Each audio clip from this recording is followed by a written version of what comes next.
अस्सलामुअलैकुम, good morning, सुबह बखैर। We want to से गुड मॉर्निंग, बट ज़ाहिर है खुशखबर खबरें तो अक्रॉस द कंट्री आ ही नहीं रही हैं। पर्टिकुलरली सैलाब की सूरत हाल अब आउट ऑफ कंट्रोल हो चुकी है, होती जा नहीं रही है, हो चुकी है।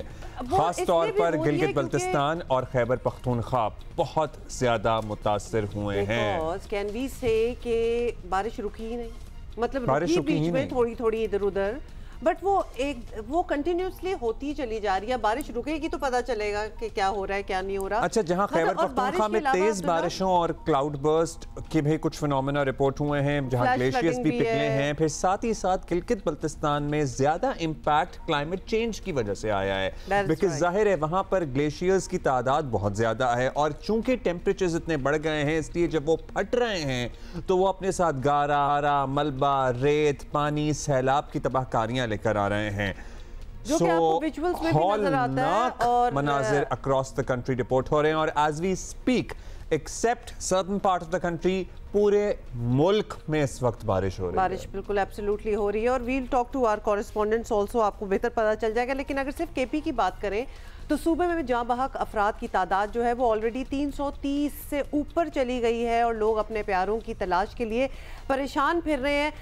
उसमें ये है कि ये कंफर्म नहीं, 330 जो बता रहे हैं ना ये आपको कंफर्म है। उसके बाद जो मिसिंग होते हैं और एक उम्मीद होती है कि शायद वो मिल जाएंगे, वो नंबर बीच में नहीं आता। ऑल्दो मतलब जब मिसिंग हो जाए, फ्लैश फ्लड्स चल रहे हैं, हफ्तों गुजर चुके हैं, तो फिर यू माइट एज वेल। सिर्फ बुनेर की बात करेंगे तो 100 से ज्यादा अफराद लापता हैं। अभी शांगला में लापता अफराद का तयन किया जा रहा है, अभी पता ही नहीं लग रहा कितने गुमे हुए हैं। बुनेर के एक रिहायशी इमरान खान हैं, इनके घर के 21 अफराद सैलाबी रेले में बह गए, चले गए, जिंदा नहीं बचे।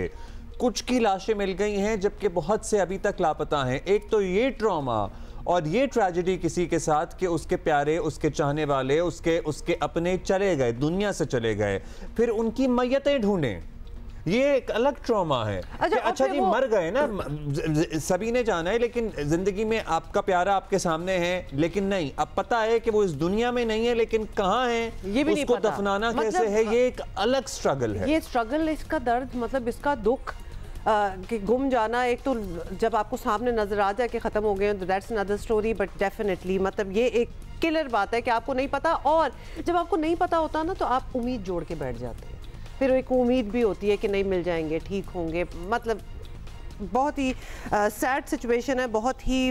कादिर नगर का बाय द वे ये इलाका था, इसमें कादिर नगर में उमर के भाई की शादी की खुशियां सैलाब की नजर हुई हैं और कादिर नगर में सैलाबी रेले में बहकर सिर्फ कादिर नगर एक इलाका है जिसमें 84 अफराद जहाँ बहक हुए। मतलब पूरे पिंड ही उड़ गए ना, तो पूरे गांव ही उड़ गए। जहाँ एक जगह से 84 लोग जा रहे हैं तो पीछे वहाँ क्या बचा होगा। फौज की टीम आलात की मदद से मलबे के नीचे दबे जख्मी और लाशों को ढूंढने में मदद कर रही है। बुनेर से कल मजीद 7 लाशें मिली हैं। मजमूई पर अब तक 274 अफराद की लाशें निकाली जा चुकी हैं। वफाकी वज़ीर दाखिला मोहसिन नकवी की हिदायत पर फेडरल रिजर्व पुलिस की टीमें सवात के सैलाब मुतासरीन की मदद के लिए भी पहुँच गई हैं। रेस्क्यू एंड रिलीफ ऑपरेशन जारी है।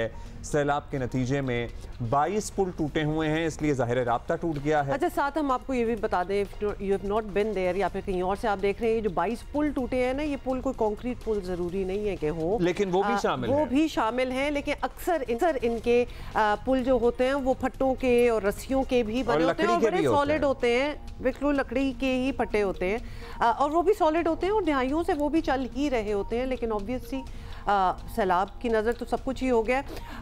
फौज की इंजीनियरिंग कोर के जवान टूटे हुए पुलों और बंद रास्ते जो हैं वो खोलने में बिल्कुल मसरूफ़ है।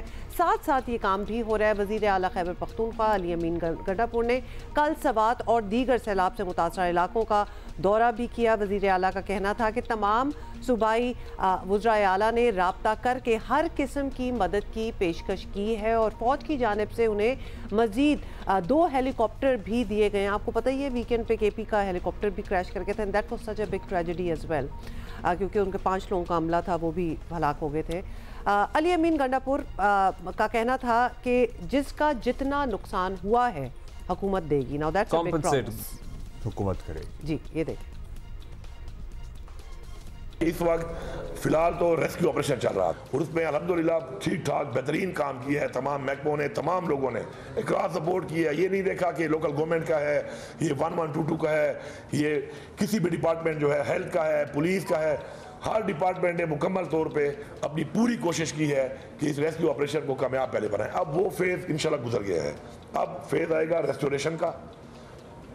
तमाम ज़िलों में तमाम रोड बहाल हो चुके हैं, अब मशीनरियाँ भी आना शुरू हो गई हैं, रास्ते खुल गए हैं उनके लिए। अब होगा कि ये जो रेस्टोरेशन की जाए जल्द से जल्द, उसके बाद जो है फिर कंपनसेशन वाला काम जो डाटा शुरू है उसके मुताबिक होगा। लेकिन जो सरकारी अमलाक है, ज़ाहिर बात है सरकारी अमलाक को भी नुकसान, ड्रिंकिंग वाटर स्कीम भी ख़राब हुई होंगी। अभी वापडा के हवाले से हमने काफ़ी सामान भिजवाया था, उस पर अभी कुछ रेस्टोर हो गए हैं ग्रिड। इसी तरह आपका स्कूल भी होंगे, BHUs भी होंगे, आपके रोड भी होंगे, इंफ्रास्ट्रक्चर भी होगा, हेल्थ के BHUs भी होंगे, मुख्तलिफ चीज़ों को नुकसान हुआ है, वो तो रेस्टोर करने ही करने हैं। अच्छा, फिर ये भी होता है, आपको पता है साथ साथ चीज़ें कि KP के ही बाज़ इलाकों में मुतासरीन सैलाब बर वक्त मदद ना मिलने पर हुकूमत से नाराज़गी का इजहार भी कर रहे हैं। और सैदू शरीफ में सैलाब मुतासरीन ने वज़ीर आला के दौरे के पेश नज़र एहतजाज भी किया।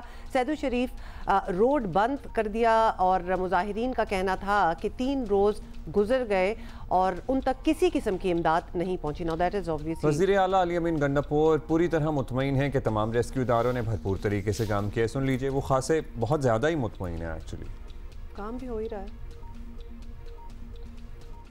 जो भी अवाम का ज़ाती नुकसान हुआ है किसी भी तरह का, हमारी हुकूमत इंशाअल्लाह मुकम्मल तौर पे हर शख्स को वो अदाला करके फैसिलिटेट करेगी, कंपेंसेट करेगी। वफाकी हुकूमत कहेगी जी पैसे हैं तो हमारा तो फ़र्ज नहीं बनता, फ़र्ज उनका अपना है, अदा करते हैं करें, नहीं करते मेरे लोग मुतमईन रहें कि ये वो सूबा नहीं है कि मुझे भीख के लिए हाथ फैलाना पड़ेगा आप लोगों के लिए। मेरे पास वसाइल मौजूद हैं, इतने वसाइल मौजूद हैं कि मैं आप सबको खुद भी अपने सूबे के पैसों से इंशाअल्लाह इन पैसों से आपको सपोर्ट भी कर सकता हूँ, आपको कंपनसेशन भी दे सकता हूँ, आपकी बहाली भी कर सकता हूँ। और ये फ़ख्र होना चाहिए आपको इस बात पर कि मैं बरमला ये बात कर रहा हूँ कि मुझे किसी की मदद की ज़रूरत नहीं है। हाँ, कोई फ़र्ज अपना अदा करता है तो करे, मैं मदद वाला सूबा नहीं हूँ, शुक्र है मदद देने वालों में हूँ, मदद लेने वालों में मज़ीद नहीं हूँ। चलिए, तो बहुत कॉन्फिडेंट हैं, लेकिन ज़ाहिर है इसमें हम इस वक्त में हम सब का फ़र्ज़ बनता है कि अगर वो कह रहे हैं कि मुझे मदद नहीं चाहिए, लेकिन फिर भी हमें चाहिए कि हम अपने हमवतनों की मदद करें, हम अपने बहन भाइयों की मदद करें, क्योंकि लोग बहुत मुश्किल में। हुकूमत जितना भी कह ले कि जी हम कॉम्पनसेट करेंगे, हम सब बहाल कर देंगे, हम सब दे देंगे, लोगों के नुकसानात का जानी और माली इजाला नहीं किया जा सकता। आगे के वादे ऑल्दो डेफिनेटली सिंसियर वादे और मदद तो हो जाएगी, लेकिन इस वक्त what everybody is going through वो एक मोमेंट है। तो आगे पूरी कौम मुत्तहिद हो, ये वो कुदरती आफत है, ये एक्चुअली वही मौका है कि कुदरती आफत है जिसमें सबको इकट्ठे होना है, जिसमें सबको मुंतज़िम होकर इन लोगों की मदद के लिए सामान भी पहुंचाना है, पैसे भी देने हैं, बहाली के कामों में मदद भी देनी है, घर भी बनवाने हैं। मतलब सेटल्ड फैमिलीज, आप सोचिए कि जिनके होलसेल के काम हैं, उनके करोड़ों का माल रखा होता है दुकानों में। अब जब सैलाब आया और 7 से 8 फुट मिट्टी छोड़ गया दुकानों के अंदर, तो वो जो अजनास थी, जो दालें, चावल, बोरियां, चीनी, मतलब जितना भी आपका सामान था, जो आपका कारोबार था, वो सब खत्म हो गया। वो तो बहुत बड़ी बात है, और वो तो सामान है। लोगों के घर, जब आपके सर के ऊपर से छत ही ना रहे तो आप बेघर हो गए, किधर आप जा रहे हैं, कहाँ आप पनाह ले रहे हैं। मतलब ये इट्स सच अ ट्रॉमा। बल्कि टेंशन तो एक छोटी चीज़ की होती है, ये तो ट्रॉमा है, because they really have to rebuild. और अभी रीबिल्ड क्या करेंगे, बारिशें तो चल रही हैं। अच्छा, खैबर पख्तूनख्वा पे ज़ाहिर फोकस है इस वक्त तमामी मीडिया का, लेकिन गिलगित बल्तिस्तान से भी जो वहाँ पे बहुत मुतहर्रिक हैं नौजवान, बहुत पढ़े लिखे हैं, इन्फ्लुएंसर्स हैं, सोशल मीडिया पे बहुत ज़्यादा रिपोर्टिंग कर रहे हैं और वो कह रहे हैं कि हमें मदद चाहिए। वहाँ पे वो लोग कह रहे हैं, पाकिस्तानियों से कह रहे हैं, बाकी अपने हमवतनों से कह रहे हैं कि हम आप टूरिज़म के लिए तो बहुत आते हैं और बहुत पजीराई ज़ाहिर मिलती है इस खत्ते को, पर्टिकुलरली GB के जब K2 की बात आती है, नागा पर्वत की बात आती है, इन पहाड़ों की बात आती है, हुंजा की बात आती है। लेकिन अब जब तबाही है हर तरफ, तो फिर वहाँ भी लोगों को बहुत मदद चाहिए। अब्दुल्ला, आई एम होपिंग ये जो आप जिनका जिक्र कर रहे हैं वो साथ एग्जैक्टली भी बता रहे हैं कि क्या चीज़ें रिक्वायर्ड हैं, किधर भेजी जा सकती हैं, कहाँ फंड्स प्रोवाइड किए जा सकते हैं।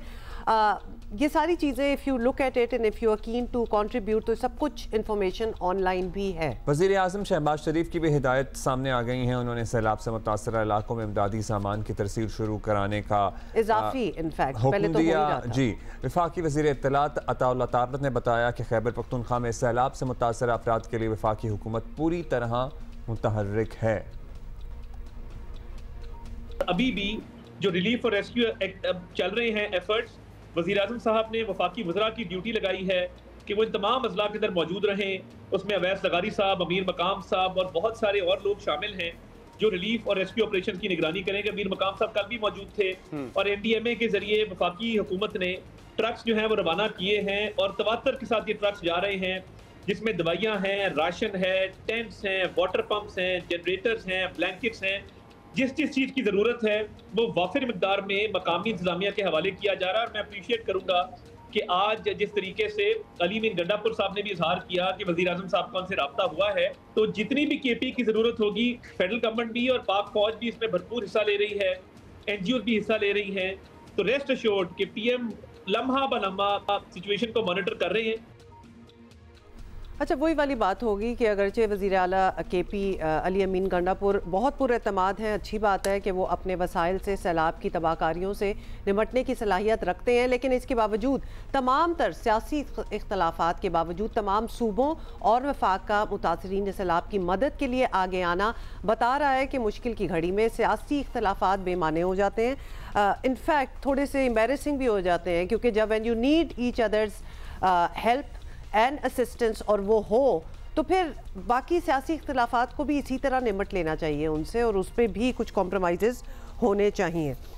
अच्छा जी, अच्छा, अब साथ ही हम कहेंगे कि फ़लाही तंजीमें पाकिस्तान में बहुत हमें फ़ख्र है कि हमारी फ़लाही तंजीमें बहुत अच्छा काम करती हैं। They have already started the campaign और आप चाहें तो आप उनसे रब्ता कर सकते हैं। आप खुद मदद करने के लिए जाना चाहें आप खुद देख लीजिए, अदरवाइज खुद ना जाएं, पता है उस तरफ हम तो बिल्कुल ये एडवाइस नहीं करेंगे कि आप खुद जाएं, क्योंकि ऑलरेडी और जाहिर है वो भी लियोजॉन ही बनाया जाएगा। पाक अफवाज की टीमें हैं, दीगर लोग हैं, अकेले तो आप खुद पहुंच भी नहीं सकते, लेकिन जाहिर है सामान वगैरह अगर आप जमा कर रहे हैं तो please already start doing this. वहाँ पे लोगों को पानी की किल्लत भी ऑलरेडी सामने आ रही थी, अद्वियात चाहिए होती हैं। Whatever you feel that you want to do, तो वो आप किसी ऑर्गेनाइजेशन के साथ ही करें, क्योंकि आप अगर तो खुद service, if you are a doctor yourself और अपनी सर्विसेज आप प्रोवाइड करना चाहते हैं, वो भी किसी ऑर्गेनाइजेशन के साथ आप जाएं। अकेले खुद पहुंच जाना, not really knowing where to go, what to do, तो आप उनकी मुश्किलात में और बर्डन और आप पहुंच भी नहीं पाएंगे। सो या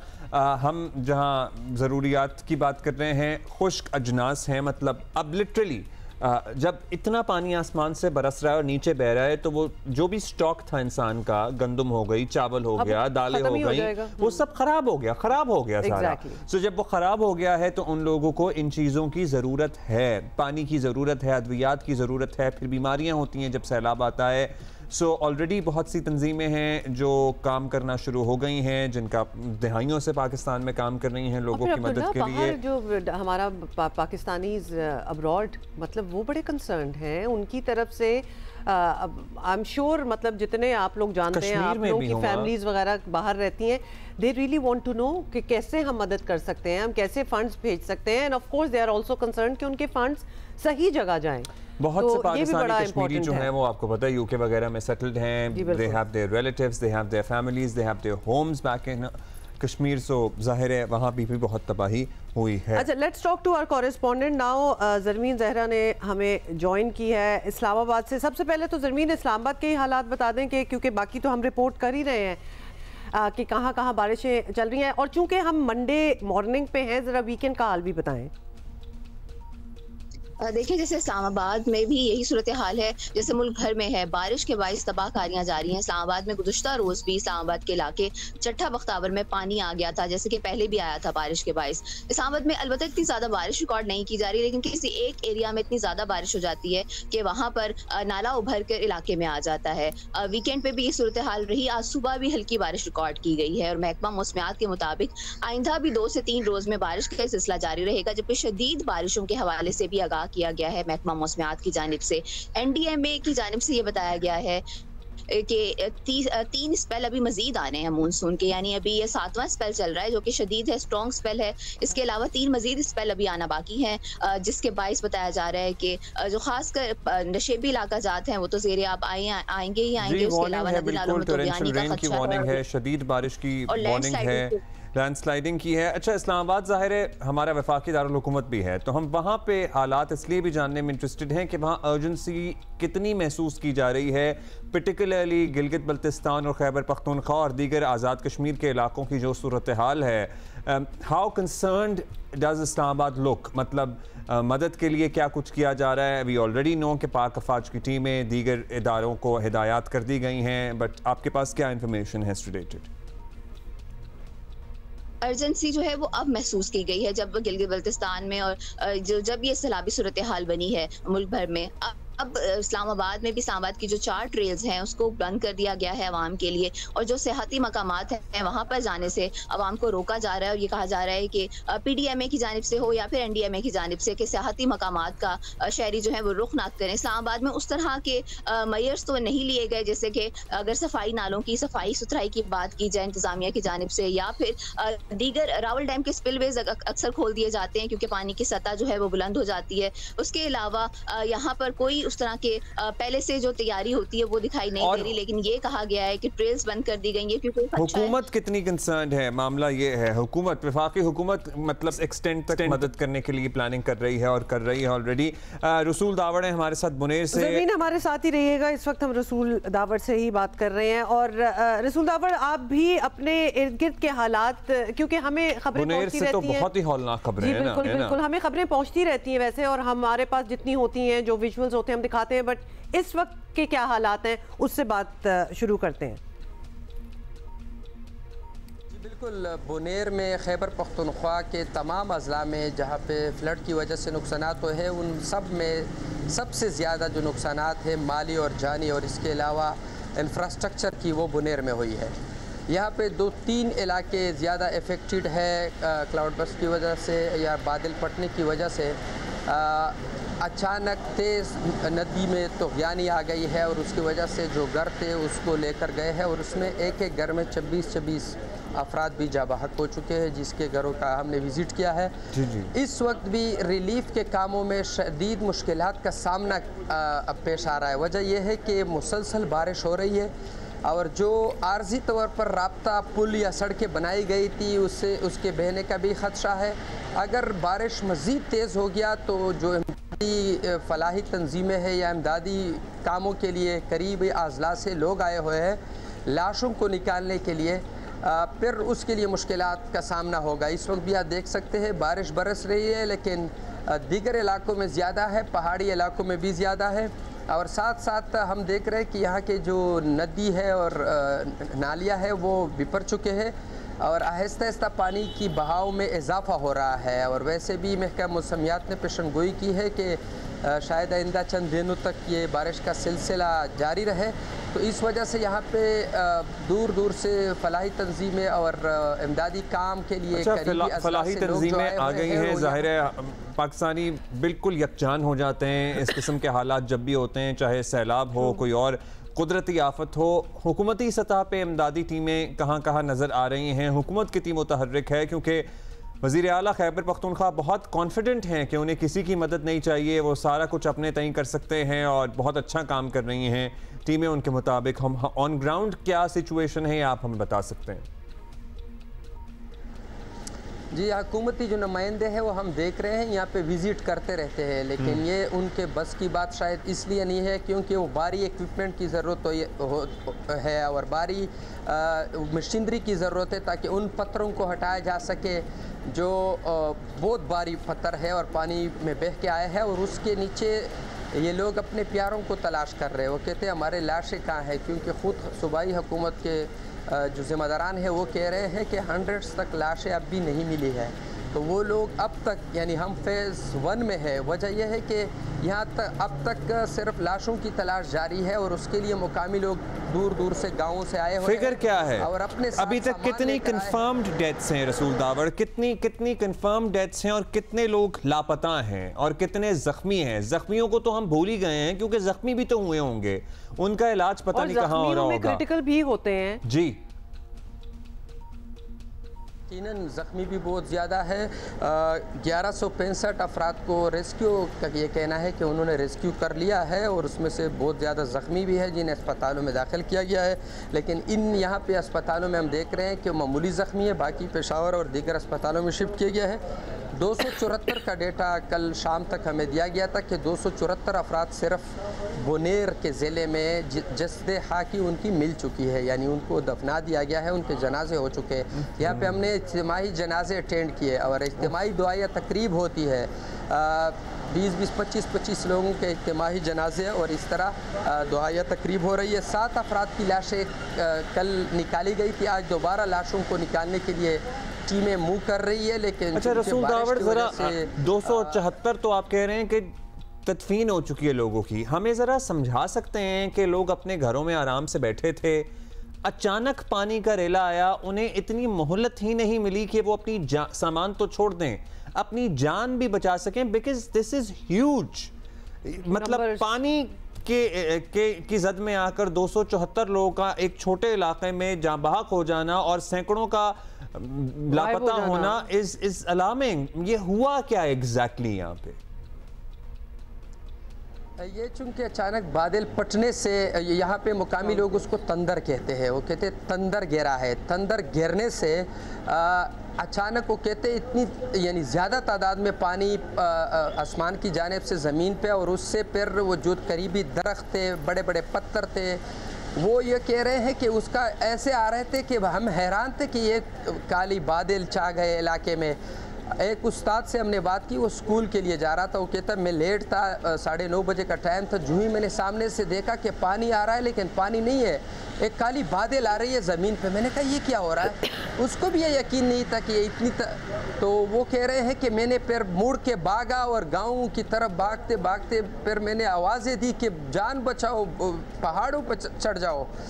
उसके बाद जो तबाही हुई है, जिन घरों में हम चूँकि गए हैं, ये यानी नहरों से काफ़ी बुलंदी पे है, लेकिन वो दूसरे नहर बन गए हैं। अब जब हम देखते हैं, एक नहर तो था, छोटा सा नाला होता था, लेकिन अब दूसरी जगह पे पानी, तो ये घर जो है ये ऊंचाइयों पे थे। रसूल दावड़, ये बहुत ही सारी किनारे पे आबाद नहीं थे ये घर। जो सारा आप बता रहे हैं, ये इसलिए भी एक ट्रेजिक लग रहा है, ऑनेस्टली एक हॉरर मूवी का सीन लग रहा है, क्योंकि जहां अगर आपने भाग के ऊपर जगह पे किसी पे जाना है, क्योंकि पानी तो ऑब्वियसली इतना बह रहा है, तो ऊपर से तो वैसे ही लैंडस्लाइड्स हो रही हैं, रॉक्स बोल्डर्स गिर रहे हैं, तो हम सोच सकते हैं कि लोगों के लिए ये कितना मुश्किल होगा। हमें बहुत शुक्रिया आपका रसूल, हम आपको थोड़ी देर में शायद दोबारा ज़हमत दें the next hour. Thank you Zameen, thank you so much Zameen, thank you so much. Umair Afzal हैं, एक्सपर्ट हैं NDMA के। उमैर, शायद आपने सुना हो, रसूल दावड़ बुनेर से हमें अपडेट कर रहे थे और बता रहे थे कि किस तरह लोग अपने आंखों देखा हाल बता रहे हैं कि उन्हें लग रहा था जैसे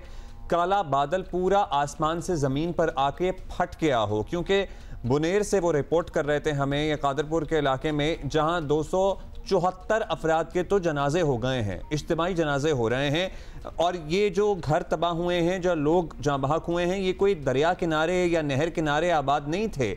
मतलब ये फिनोमेना, एक्सपर्ट्स, आप एक्सपर्ट हैं चूंकि, हमें समझा सकते हैं कि हुआ क्या है कि लोगों को मोहलत ही नहीं मिल रही, क्योंकि ये जो आप कह रहे थे ना, आप हमें सुन पा रहे हैं? जी उमैर, आपको आवाज आ रही है? जी जी। अच्छा, ये बताइएगा कि क्योंकि ये जो काले बादलों का फट जाना, यकीनन क्लाउड बर्स्ट की ही बात हो रही है, चलें बात इससे ही शुरू कर लेते हैं कि क्या आइडेंटिफाई कर पाए हैं हम अब तक कि कितने क्लाउड बर्स्ट हुए, बिकॉज दिस इज ऑल्सो, ये इतना नया फिनोमेना नहीं है कि हमने ना ये महसूस किया हो, लेकिन और ये भी कह देते हैं लोग कि हमें लग रहा होता है क्लाउड बर्स्ट, लेकिन टेक्निकली वो क्लाउड बर्स्ट नहीं होता है। और इस बार इस सीजन तो हमने बहुत ज्यादा ये फिनोमेना सुना भी और देखा भी है। जी बताएं।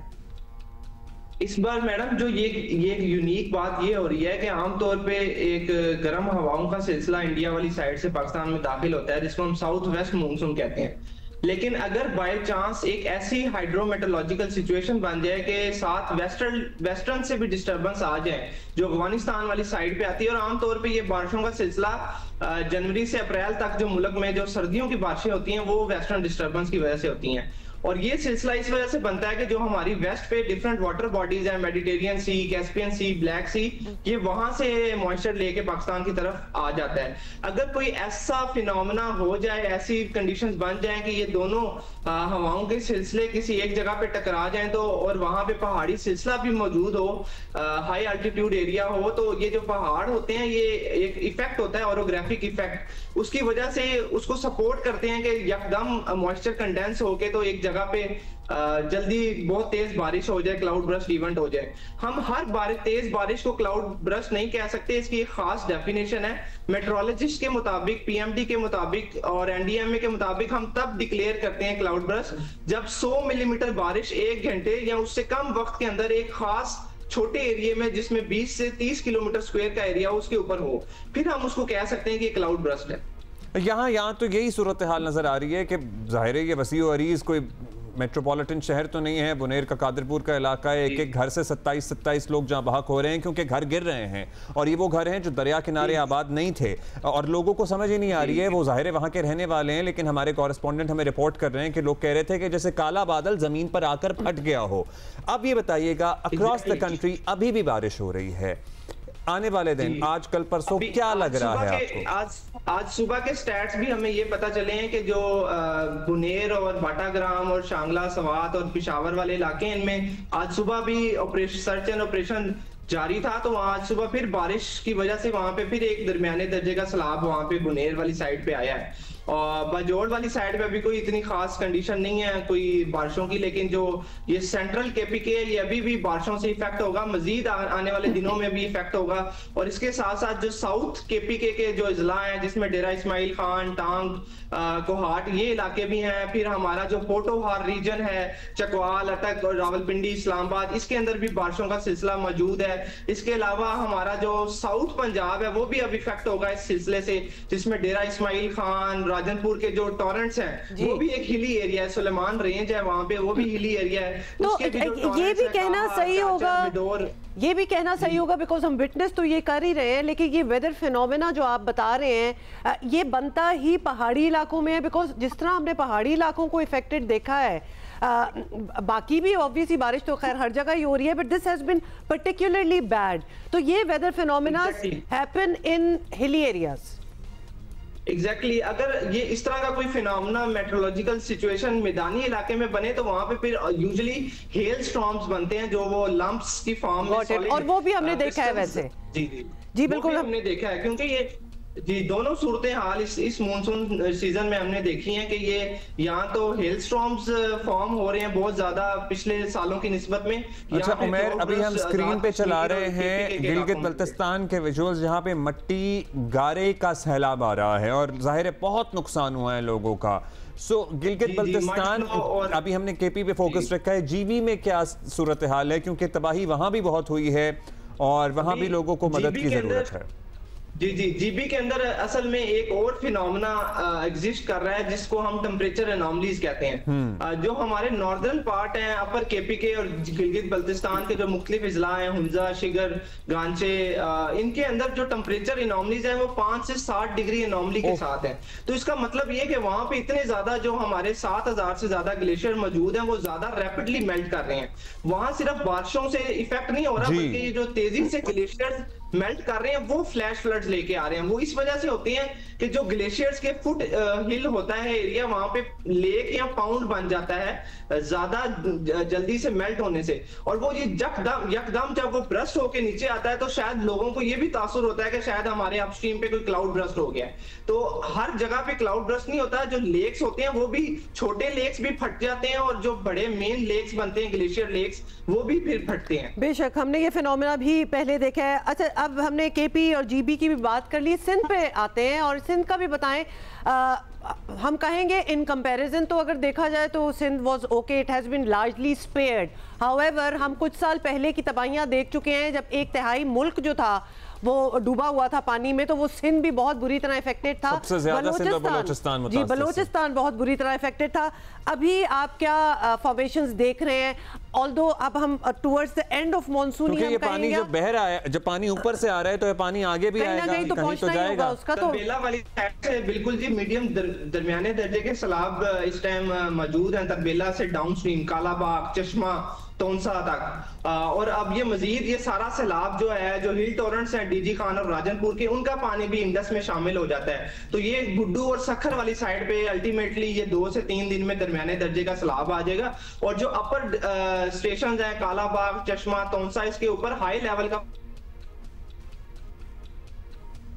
अच्छा, उमेर से हम रिकनेक्ट करते हैं and we also want to know कि एक तो उधर से पानी आ रहा है ना, से जाहिर है वो पहुंचेगा इन इलाकों तक, दरमियाने दर्जे का सैलाब उसकी वजह से होगा। सिंध में अदरवाइज उतनी बारिश नहीं हुई है, तो क्या यहाँ बारिश की भी कोई पेश गोई है? क्योंकि ये जिन दिनों से हम गुजर रहे हैं 17 से 21 तक, इन बताया गया था कि कराची और दीगर जो सिंध के अजला हैं। अच्छा, और चूंकि अभी जो हमारी बात हो रही थी NDMA के रिप्रेजेंटेटिव उमेर से, वो यही बता रहे थे कि ये सारा जो है पानी ये सिंध की तरफ, साउथ की तरफ आना है। So this is giving us a lot of time for preparation.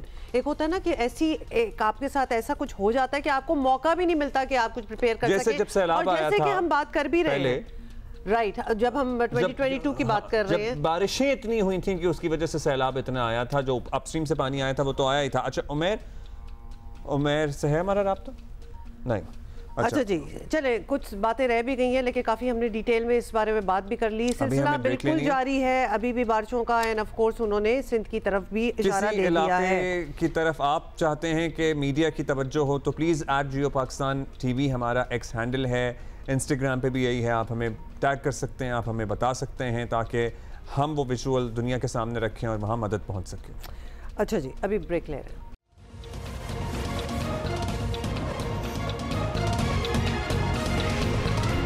Weekend पे ये भी हुआ कि 3 मुल्क की सीरीज और एशिया कप के लिए पाकिस्तानी क्रिकेट टीम का ऐलान कर दिया गया। whether you agree with all the selection or not, क्योंकि हर किसी ने अपने दिमाग में एक और टीम बनाई होती है ना, तो जी अनाउंसमेंट तो हो गई है। सलमान अली आगा कप्तान बरकरार रहेंगे और अलबत्ता 2 साबिक कप्तान बाबर आजम और मोहम्मद रिजवान जगह बनाने में नाकाम रहे हैं। बहुत लोगों को ये शॉकिंग लग रहा है। और ये के साथ प्रेस कॉन्फ्रेंस हुई और दौरे वेस्ट इंडीज की कारकर्दगी पे भी बहुत से सवाल हुए। बिल्कुल। फिर इस टीम सिलेक्शन पे भी बहुत से सवालात हुए, बड़े इंटरेस्टिंग क्वेश्चंस एंड आंसर्स भी थे कुछ। सो इसी सब पे हम बात करते हैं। हमारे साथ मौजूद हैं साबिक कप्तान राशिद। देखिए, ये नहीं हम दिखाना चाहते कि आकिब जावेद ने क्या कहा था। भट्टी साहब, हमारे पास टाइम जरा कम है, तो वो तो ओवर द वीकेंड चलता ही रहा है। राशिद भाई अस्सलाम वालेकुम, भट्टी साहब अस्सलाम वालेकुम। राशिद भाई, आपसे शुरू करेंगे। सबसे पहला सवाल ये है, What do you think about the team selection? जो टीम, जो स्क्वाड सामने आया है, what are your thoughts on that? अस्सलाम वालेकुम। ये सेम स्क्वाड है जो कि काफी दिनों से खेल रहा है, और हाँ चेंजेस थे। जब न्यूजीलैंड टीम गई थी उसके बाद काफी चेंजेस आ गई थी। जो नए प्लेयर्स थे उनको साइड पे कर दिया, कुछ पुराने प्लेयर्स आ गए, तो कोई चेंज नहीं है। और जहाँ तक बाबर आजम, वो तो वैसे भी ही T20 का हिस्सा है ही नहीं, वनडे में खिलाया तो उनको। स्क्वाड तो वही है। अब हम कहाँ से और प्लेयर लेके आएंगे वो देखना है। अब हमें देखना ही है कि अपोजिशन की स्ट्रेंथ क्या है। स्पिन, शारजा स्पिन ट्रैक होता है, और Afghanistan full off spinners, Rashid Khan, नबी, और इनके पास एक और नूर मौजूद है उनके पास, तो बहुत अच्छे स्पिन है। वो UAE की टीम भी अपने होम ग्राउंड पे स्ट्रॉन्ग है। उन्होंने न्यूजीलैंड को हराया, यहाँ पे बांग्लादेश को हराया अपने ग्राउंड पे। तो हमारी भी टीम मोरलेस उन्हीं की तरह है, कोई बहुत हाई फाई नहीं है। बहुत अच्छी परफॉर्मेंसेस पास में है नहीं। हम 20 मैचेस में से कोई 10 मैचेस हम हारे हुए हैं, लेकिन होप रहती है हमेशा कि पाकिस्तान अच्छा परफॉर्म करे, सलमान अली आगा अच्छा परफॉर्म करे। जी राशिद भाई, अब ऑब्वियसली 3 मुल्क की सीरीज है, एशिया कप है। एशिया कप में पाकिस्तान इंडिया का बिग टाकरा ऑलरेडी दुनिया की नजरें जो हैं क्रिकेट लवर्स की उस पे हैं। सलमान अली आगा इतना बड़ा प्रेशर ले लेंगे? मुश्किल लगता है, लेकिन ये क्रिकेट ऐसी चीज है ना कि कभी कभार बहुत कुछ चेंज हो जाता है। हम 2021 में या 22 में जीते थे, 10 विकेट से जीत गए, तो उस वक्त भी यकीन नहीं था। उस वक्त थोड़ी बेहतर, हमारा सिस्टम बेहतर था, बोर्ड बेहतर काम कर रहा था, कंटिन्यूएशन थी एक उसके ऊपर। अभी तो बहुत ज्यादा अफरा तफरी का आलम है। तो वो मैच बहुत बड़ा मैच है, आप बड़ी जंग के बाद बड़ा टाकरा है, वो सबकी नजरें उस पर ही होंगी। जाहिर उसमें तो देखनी होगी कि जी इंडियन टीम देखनी होगी, उनके स्पिन अटैक क्या आ रहा है, उनका स्पिनर बहुत ही स्ट्रॉन्ग है। और स्पेशली शारजा, वो तो दुबई में चैंपियंस ट्रॉफी जीते हैं, ये तो शारजा दुबई में अगर मैचेस हुए तो वो देखना पड़ेगा। लेकिन इंडियन स्क्वाड तो वो T20 का होता ही बड़ा स्ट्रॉन्ग है। That's right. अच्छा, हम भट्टी साहब, आपको पता ही है प्रेस कॉन्फ्रेंस थी दोनों की, आकिब जावेद की और माइक हैसन की। दौरे वेस्ट इंडीज़ के बाद सवालात भी हुए, जाहिर है बहुत से और भी क्वेश्चंस हुए, कुछ प्लेयर्स के हवाले से भी स्पेसिफिक सवालात हुए। ओवरऑल बॉडी लैंग्वेज कैसी लग रही थी इन दोनों की इस प्रेस कॉन्फ्रेंस में, क्योंकि हालिया परफॉर्मेंस भी हमारे सामने ही है ना? देखिए अब्दुल्ला, वेस्ट इंडीज पे तो ऐसा लगा कि माइक हैसन शायद कल ही कतरा रहे हैं, कुछ खुल के उन्होंने बात ही की। लेकिन कल जो एक चीज बिल्कुल क्लियर हो गई, अगर आपको याद हो, मैंने जनवरी में आपके एक प्रोग्राम में बताया था कि पाकिस्तान की जो टॉप मैनेजमेंट है, टीम मैनेजमेंट और पीसीबी मैनेजमेंट, उन्होंने बाबर आजम और मोहम्मद रिजवान के नाम के सामने लकीर फेंक दी है कि अब शायद अगर कोई एक्स्ट्राऑर्डिनरी सिचुएशन नहीं हुई तो T20 फॉर्मेट में इन दोनों की वापसी बहुत मुश्किल है। तो कल माइक हैसन ने बाबर आजम के बारे में कुछ खुलकर इज़हार ख्याल किया। एक तो उन्होंने कहा कि भाई उनका करियर तो खत्म नहीं है, लेकिन हमने उनको कुछ सर्टन उनकी जो खामियां हैं उनके बारे में कहा है। खासतौर पर उन्होंने कहा कि स्ट्राइक रेट का उनका मसला है, स्पिन बॉलिंग के खिलाफ जिस तरह वो अटैकिंग क्रिकेट नहीं खेलते, उस बारे में इंप्रूवमेंट लाने का कहा है। तो देखें, बाबर आजम की जो रेपुटेशन थी, बाबर और रिजवान 3 दिसंबर 2024 के बाद से पाकिस्तान की T20 टीम से बाहर है। इस दौरान पाकिस्तान ने 4 सीरीज में 14 T20 मैचेस खेले, लेकिन दोनों उसमें नहीं थे। तो कल काफी वो क्लियर नजर आए, उन्होंने काफी खुलकर इज़हार ख्याल किया। मेरे ख्याल में बाबर आजम की जो रेपुटेशन है उसके एतबार से पिछले 25 T20 मैचेस में उन्होंने भी कोई सेंचुरी नहीं बनाई, 25 वनडे में भी नहीं बनाई और 29 वनडे और 25 टेस्ट मैचों में। तो बाबर आजम के बारे में भी काफी कंसर्न है, उनकी परफॉर्मेंस बिल्कुल एब्सोल्युटली कंसर्न भी है। और बाबर आजम के जो फैंस हैं वो भी ये सवाल तो कर रहे हैं कि फिर फ्यूचर क्या रह जाता है, मतलब इतने मेगा टूर्नामेंट्स में अगर बाबर आजम का नाम नहीं है। राशिद भाई, इसका क्या ये मतलब हम समझें कि बाबर आजम और मोहम्मद रिजवान की रिप्लेसमेंट हमें मिल गई है ये नई तर्ज की मॉडर्न क्रिकेट में, and hence we don't need them? मेरे ख्याल से ये दोनों प्लेयर, अभी जो मौजूदा टीम है ना, ये एक टाउन पे भी इनसे बेहतर है, एक पाउंड पे भी इनसे बेहतर है। और फखर जमान की बात कर रहे हैं, उसकी नहीं बताई माइक हैसन ने कोई परफॉर्मेंस, कि वो तो खेलते ही नहीं है। 5 मैचेस खेले हैं 10 महीने में और उनके 101 रन है, उनकी स्ट्राइक रेट 113 की है, उनका एवरेज 20 का है। तो सलमान अली आगा का नहीं बताया माइक हैसन ने कि 115 की स्ट्राइक रेट है। तो या तो उनसे ज़्यादा हो तो ठीक है। पाकिस्तान 9वें-10वें नंबर की टीम है, उसमें भी अगर इनकी जगह नहीं बनती तो फिर टीम का तो बेड़ा गर्क होना ही है। तो सर्टन चीज़ें टारगेट की जाती हैं किसी प्लेयर के ऊपर, या तो हमने बड़े बड़े प्लेयर प्रोड्यूस कर दिए हो ना, हमने किसी ऐसे प्लेयर को लिया हो जो कि बहुत ही अच्छा परफॉर्म कर रहा हो, मैच जिताया जा रहा हो, फिर आप उनको ड्रॉप कर देते। लेकिन ठीक है, मैं भी ये मानता हूँ कि आगे चलना चाहिए, लेकिन प्रेस कॉन्फ्रेंस में दोबारा जवाब देना इस तरह से, तो बाकियों को क्यों बचा रहे हो? बाकियों को भी बोलेंगे अब्दुल्ला शफी की 67 की स्ट्राइक रेट है ODI में, लेकिन हम तो सिलेक्ट करेंगे उसको, क्योंकि एक लॉबी सर्टन काम करती है पाकिस्तान में, वो कर रही है जी। अच्छा भट्टी साहब आप बताइएगा कि एशिया कप की परफॉर्मेंस के बाद कोई चांसेस हैं कि अगर उस परफॉर्मेंस के नतीजे में कुछ तब्दीली की ज़रूरत पड़े तो हो सके फिर एशिया कप के लिए, सैफ अली की सीरीज की परफॉर्मेंस के बाद एशिया कप के लिए? देखिए अब्दुल्ला, पाकिस्तान क्रिकेट में तो कोई चीज हतमी है नहीं राशिद भाई, जिन but we would still have that window कि हम सैफ मुल्क की सीरीज के बाद एशिया कप के लिए चेंजेस कर सकें स्क्वाड में। देखिए अभी मेरे ख्याल में इन्होंने 17 मेंबर टीम अनाउंस कर दी है, तो अगर खुदा न खास्ता कोई फोर्स चेंज हो गई तो फिर तो हो सकता है कि इनमें से कोई वापस आ जाए। अदरवाइज फिलहाल जो हालात हैं उस हिसाब से लग नहीं रहा कि चलिए जी, इसी बात पे, इसी नोट पे इस डिस्कशन को कंक्लूड करेंगे। अब जो टीम सेलेक्ट हुई है हम उन्हें कहेंगे ऑल द बेस्ट, और हम उम्मीद करेंगे, दुआ भी करेंगे साथ साथ कि स्पिनर्स को भी मौका मिला है, जवानों को भी मौका मिला है कि ये बेहतरीन अपनी परफॉर्मेंस। ये अब नई फॉर्मेशन ऑफ द टीम में जिनको मौका मिला है ना, you need to prove yourself, you need to really justify your space, क्योंकि देख ही लिया कि कितने बड़े बड़े नामों को निकाला गया टू एडजस्ट पीपल, एंड इस उम्मीद के साथ कि they will perform better, but then they must perform better. Salman Ali Agha, जाहिर है आप पे बहुत भारी जिम्मेदारी है, लेकिन आप उस प्रेशर के दबाव में ना आए, थोड़ा सा आए भी, मतलब इसलिए आए कि आपने ज्यादा प्रेशर कौन देगा, मतलब आपने अच्छा परफॉर्म करना है, आपने जिस तरह हमारे दोस्त शुएब अख्तर कहते हैं ना, चढ़कर आना। हाँ जी, बैटिंग में भी, बॉलिंग में भी। यस एब्सोल्युटली, मतलब अपने स्टांस और डिमीनर से ही अगले को डरा दे, और खेल तो बाद में आता है। बिंदास, मतलब बेधड़क होके जाएं, जैसे कहते हैं ना। अच्छा जी, ऑफ कोर्स हम इसके बारे में बातें करते रहेंगे, लेकिन फिलहाल हम ले रहे हैं break, and this is a headline break.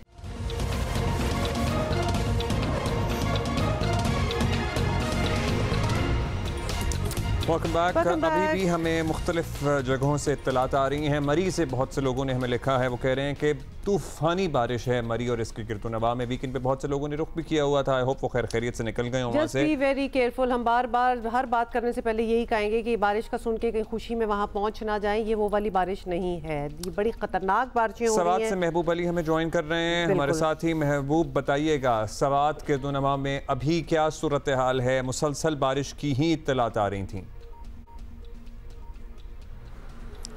जी अब्दुल्ला, आज चौथा दिन है इस सैलाबी सूरत हाल का, और यकीनन अगर हम आज की बात करें तो आज भी इस वक्त चूँकि बारिश का सिलसिला तो थम गया है, लेकिन महकमा मौसमियात के मुताबिक आज दिन में मज़ीद भी बारिश की पेशनगोई की गई है। और आज सुबह जो बारिश हुई है तो उसके बाद एक दफ़ा फिर स्वात के मुख्तलिफ इलाकों में जो नदी नालियाँ है तो उनमें पानी की बहाव में एक दफ़ा फिर इजाफा हुआ है। और ख़ासतौर पर जो नदी नालियों के किनारे आबाद जितने लोग हैं तो एक दफ़ा फिर उनमें तशवीश पाई जाती है। साथ में इंतज़ामिया की जानिब से भी लोगों को एक दफ़ा फिर ये इत्तला दी गई है कि ख़ासतौर पर वो लोग जो कि दरिया स्वात के किनारे आबाद है या फिर वो नदी नालियों के किनारे आबाद है तो उनको कहा गया है कि आप महफूज मकामात पर मुंतकिल हो जाए। साथ साथ में चूँकि नदी नालियों के किनारे जितने भी लोगों के घर थे, मकानात थे, तो वहाँ पर चूँकि अब ये इलाके, ये घर जो है ये रहने के काबिल नहीं रहे, तो बहुत सारे लोग वैसे भी अपने अपने इलाकों को छोड़ने पर मजबूर है, वो महफूज मकामात पर मुंतकिल हो रहे हैं। इस वक्त बारिश का सिलसिला थम गया है, लेकिन महकमा मौसमियात के मुताबिक बारिश का सिलसिला 21 अगस्त तक जारी रहेगा। इस वजह से लोगों में तशवीश पाई जाती है और वो तमाम लोग जो कि अपनी मदद आपके तहत अपने घरों को साफ़ कर रहे हैं, वहाँ से मिट्टी, रेत और ये कीचड़ निकालने की कोशिश कर रहे हैं। तो आज जब दोबारा बारिश का सिलसिला शुरू हुआ तो वो जो इमदादी सरगर्मियाँ थी, अपनी मदद आपके तहत जो काम हो रहा था, तो उसमें भी लोगों को मुश्किलात पेश आ रही है। महबूब अली, ये भी बताइएगा, ये जब आप कहते हैं इमदादी सरगर्मी, तो उसमें क्या क्या हो रहा होता है, क्या इमदाद हो रही है और किन चीज़ों की ज़रूरत है? हुमा ऐसा है कि इमदादी सरगर्मियाँ सबसे पहले तो यह है कि जिन जिन लोगों के घर मुतासिर हुए हैं, जिनके मकानात मुतासिर हुए हैं, जो कि दरिया के किनारे या नदी नालियों के किनारे आबाद है, तो उनसे कीचड़ निकाला, सड़कों को बहाल करना, बिजली को बहाल करना, गैस को बहाल करना, ये वो तमाम एक्टिविटीज़ है कि जिन पर काम हो रहा है। आप हैरान उस वक्त भी मिंगोरा का बेशतर इलाका जो है वहाँ पर बिजली का निज़ाम दरहम बरहम है, यहाँ पर गैस की सप्लाई नहीं है, लोगों के पास पीने का पानी तक अवेलेबल नहीं है, लोग अपने घरों में नहीं रह सकते। तो इन तमाम कामों पर बहुत आहिस्तगी से काम हो रहा है। शायद यहाँ की जो मशीनरी है वो इस काबिल नहीं है कि मिंगोरा सिटी को, स्वात को जो है बहाल करने में शायद उनको कई हफ्ते लगेंगे, क्योंकि मशीनरी नाकाफ़ी है और जो नुकसान का हुजम है वो बहुत ज़्यादा है।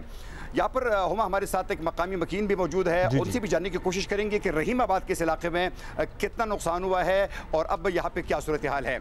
जानने से कि आपके रहीमाबाद में कितना नुकसान हुआ है और इस वक्त क्या सूरत हाल है। जी, बिस्मिल्लाहिर्रहमानिर्रहीम। सबसे पहले तो मैं आपका शुक्रिया अदा करता हूँ कि आप इधर आए, आपने हमारी खैरियत पूछी। इसके बाद मैं ये कहूँगा कि जिस तरह मिंगौरा के दूसरे इलाके जो है ना वो फ्लड का शिकार हो चुके, इस तरह हमारा इलाका रहीमाबाद फार्म, ये इलाका भी मुकम्मल तौर पर जो है ना तबाह हो चुका है। सारे घर जो है ना, घर के सारे सामान वगैरह जो सारे हैं वो पानी में बह गए हैं और तकरीबन इधर जो है 6-7 फुट तक जो है ना पानी इधर आ चुका था।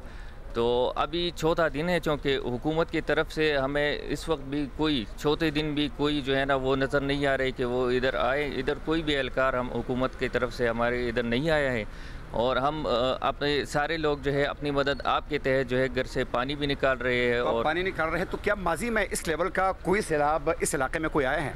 इससे पहले आया था 2010 में, मगर ये जो अभी आया है ये 2010 के सैलाब से काफ़ी ज़्यादा था, क्योंकि 2010 में इतनी तबाहकारियाँ नहीं हुई थी और उस वक्त हमारा इलाका इतना ख़राब नहीं हुआ था। इस दफ़ा जो आया है ये काफ़ी ज़्यादा जो है ना हमारे घरों को नुकसान पहुँचा है और बहुत ज़्यादा तबाही उन्होंने मचाई है।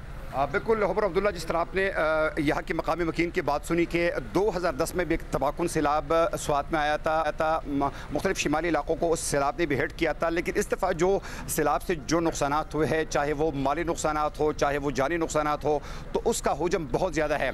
इस वक्त मैं रहीमाबाद के जिस इलाके में मौजूद हूँ तो यहाँ पर लोगों ने अपने घरों से जितना भी उनके पास सामान है, लोगों के बिस्तर है, लोगों के कंबल है, कारपेट्स है, अशिया खुर्दनोश के मुख्तलिफ चीज़ें हैं, बहुत चैलेंजेस हैं, वो हम देख भी रहे हैं, सुन भी रहे हैं। और अफसोस की बात यह है कि अभी बारिशों का वो सिलसिला थमा भी नहीं है, वो चल रहा है। बहुत होने की जरूरत है। बिजली की तरसील का निज़ाम भी मुतासर होता है, कम्युनिकेशन सबसे पहले, और बिजली जब जाती है तो कम्युनिकेशन तबाह होती है। जो मोबाइल टावर्स हैं वो ज़ाहिर नहीं चल पाते, फिर राब्ता मुनक़ता हो जाता है and it becomes very difficult कि आप राब्ता कर सकें बाकी मुल्क के हिस्सों से, या फिर जहाँ से आपको मदद आनी है या अपने दोस्तों रिश्तेदारों से आप राब्ता कर सकें। अब्दुल्ला, जिस तरह महबूब अली बता रहे थे, मतलब अगर घर भी ना रहे आपके रहने के लिए, बिजली वगैरह वैसे नहीं है, पीने का पानी नहीं है, मतलब ये सारी ये मेजर प्रॉब्लम्स हैं, तो इनको देखना बहुत ज़रूरी है। लेकिन वही वाली बात है, ये बारिश रुकेगी तो आगे कुछ काम शुरू होगा। लोगों को मदद की ज़रूरत है, आप उनकी मदद कीजिए। पिछले घंटे में हम बात कर रहे थे, बुनेर में भी बहुत ही बुरा हाल है, सैलाबी सूरत हाल है। केपी हुकूमत क्या कर रही है ये भी पता करने की ज़रूरत है, क्योंकि KP is quite badly affected as well. Faraz Mughal ने हमें ज्वाइन किया, तर्जुमान वज़ीर आला खैबर पख्तूनख्वा हैं। फराज मुगल साहब, सबसे पहले तो ये बताएं कि केपी में जो तबाही हुई है, हम देख रहे हैं, बात कर रहे हैं, बहुत ही अफसोसनाक वाक़यात है।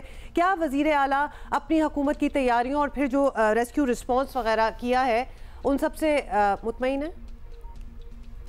जी बिल्कुल, वज़ीर आला साहब मुतमईन भी हैं, और क्योंकि वज़ीर आला साहब खुद सारे ऑपरेशन को मॉनिटर कर रहे हैं, खुद ग्राउंड पे हैं, तमाम तर सैलाब से मुतासरा इलाकों में जाकर मुतासरीन से मिल रहे हैं, देख रहे हैं कि किस जगह पे क्या चीज़ की ज़रूरत है। तमाम तर वसाइल बरकार लाते हुए हम इनको फैसिलिटेट कर रहे हैं। सैलाब ज़दगान के जितने भी एरियाज हैं, और वज़ीर आला साहब खुद जहां पर भी मसाइल आ रहे हैं, अगर मशीनरी जरूरत है मशीनरी पहुंचा रहे हैं, अगर कहीं पर खाने पीने का बंदोबस्त करना है तो वो भी हम खुद ही कर रहे हैं। तो तमाम तर अरेंजमेंट और तमाम तर हमारी जिला इंतजामिया काम करे। उसके साथ साथ रेस्क्यू आज चौथा रोज होने वाला है कि बर वक्त कार्रवाइयां करके हजारों लोगों को बचा भी रही है, और इस वक्त हमारी रेस्क्यू की टीमें काम कर रही हैं।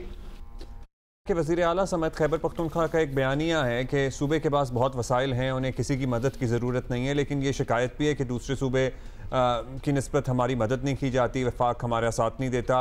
सो ये ज़रा हमें समझा दें, would you be able to handle this situation? ज़ाहिर है सभी का फ़र्ज़ बनता है मदद करना और करनी भी चाहिए, लेकिन ये मुतज़ाद बातें क्यों हैं? नहीं, देखा जाए तो खैबर पख्तूनख्वा हुकूमत ने इस मरतबा सरप्लस बजट दिया, और आज सरप्लस बजट होने के बावजूद है हमारे पास, और इसलिए हम अपने लोगों के ऊपर तमाम तर वसाइल खर्च कर रहे हैं। देखें, मशीनरी की जरूरत थी, हमने सरकारी पूरे सूबे की मशीनरी इस इलाकों में लगाई।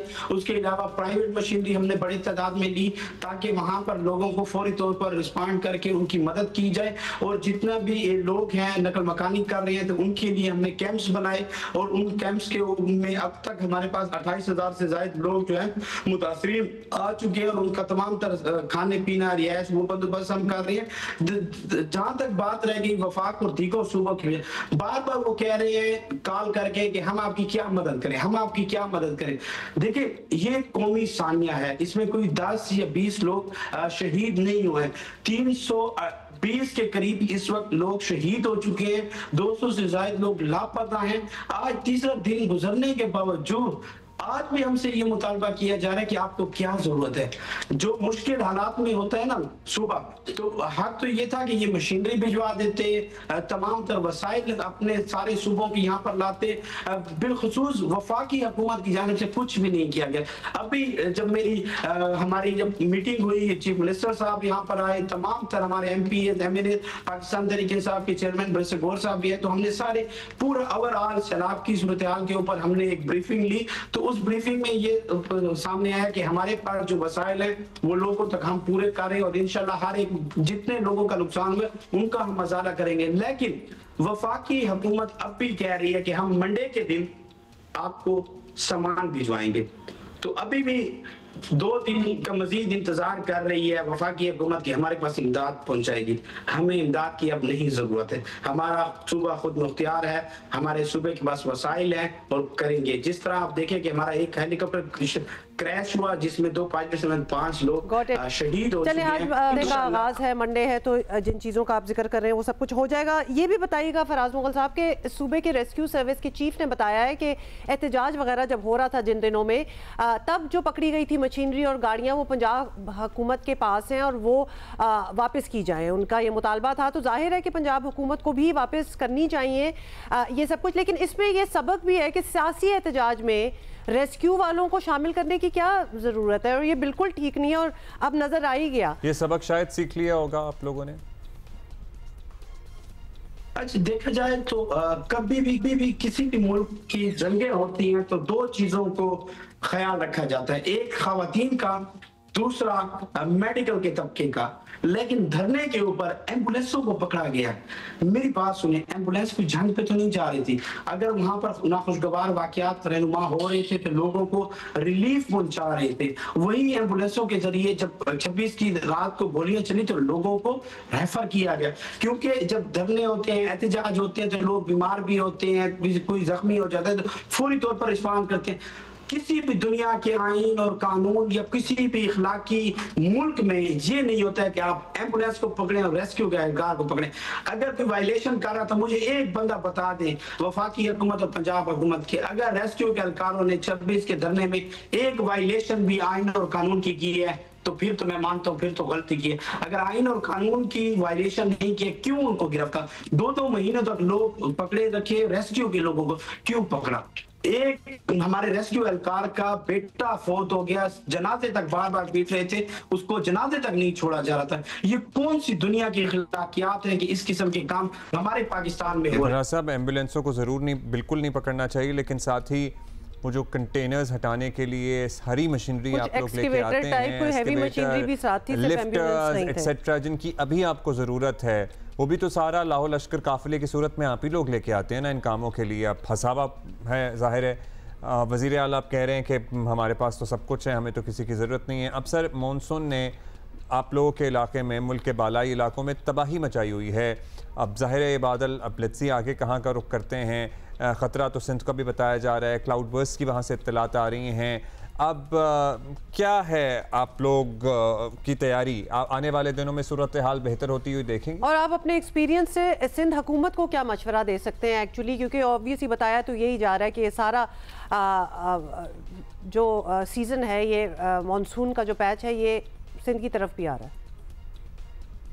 देखिए, जब मानसून का सीजन आया और सानिया सवाद भी हुआ तो उसके बाद हमने जो सबसे पहला काम किया, जितने भी रिवर साइड है या जिन इलाकों में सैलाब का खदशा था, तो हमने खैबर पख्तूनख्वा हुकूमत ने सबसे बड़ा इनिशिएटिव ये लिया कि मुख्तलिफ इलाकों में हमने छोटे छोटे पॉइंट्स बनाए और उन पॉइंट्स के ऊपर हमने कश्तियां रखी, वहां पर लाइफ जैकेटें रखी, खाने पीने का सामान, अद्वियात और तमाम तरफ नए पॉइंट्स हमने बनाए। एक तो रेस्क्यू के दफातर होते हैं, एक और हमने पॉइंट्स बनाए मुख्तलिफ रोडों के ऊपर, जिनकी वजह से ये हमारे पॉइंट्स थे। तो हमने 5000 लोगों को उसी टाइम रिस्पॉन्ड किया और लोगों को बचाया।